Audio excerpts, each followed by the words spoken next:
নমস্কার বন্ধুরা, আজকে বানাবো নিরামিষ ফুলকপির সবজি। আর এখন তো শীতকাল চলে এসছে, দেখো নতুন আলু কিন্তু পেয়ে গেছি। আর শীতকালে কিন্তু নতুন আলু দিয়ে ফুলকপি আলু ঝোল খেতে খুবই ভালো লাগে। এদিকে আদা জিরে আর একটু শুকনো লঙ্কা পিষে নিয়েছি, একদম নিরামিষভাবে করব।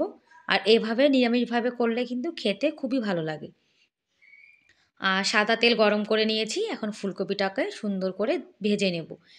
আর বন্ধুরা, তোমরা যারা এখন ভিডিওটি দেখছো, তোমরা কিন্তু একটা লাইক করে ভিডিওটি কন্টিনিউ করো।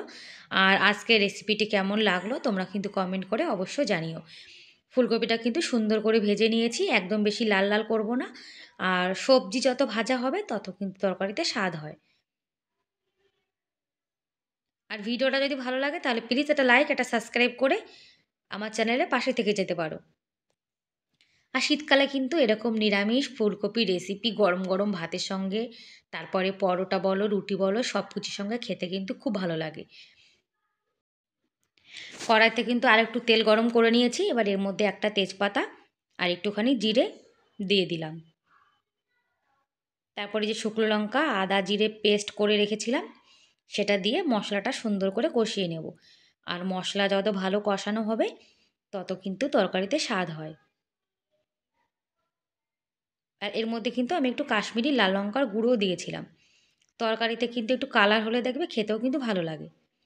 আর নিরামিষ ভোগে কিন্তু এরকম রান্নাও করতে পারো, খেতে অসাধারণ লাগে।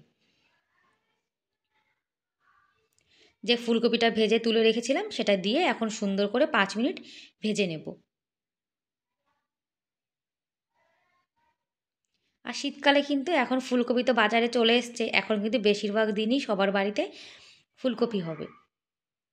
আর ফুলকপি পেঁয়াজ রসুন দিয়ে যেমন খেতে ভালো লাগে, আদা জিরে বাটা দিয়ে নিরামিষ করলে কিন্তু খেতে অসাধারণ লাগে। এখন একটু গরম জল দিয়ে দিয়েছি, দিয়ে এটাকে ঢেকে সেদ্ধ করে নেব।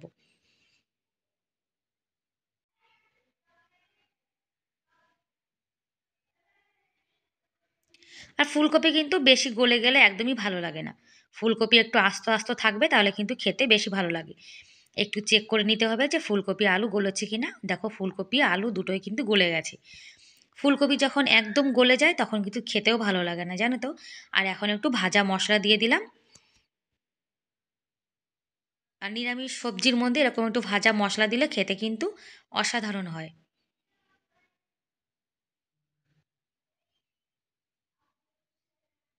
আর নামানোর আগে একটুখানি ধনেপাতা দিয়ে দিয়েছি।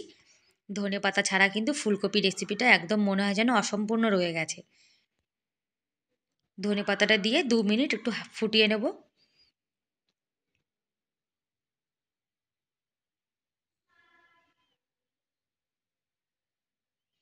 ব্যাস তৈরি আমাদের নিরামিষ ফুলকপি রেসিপি।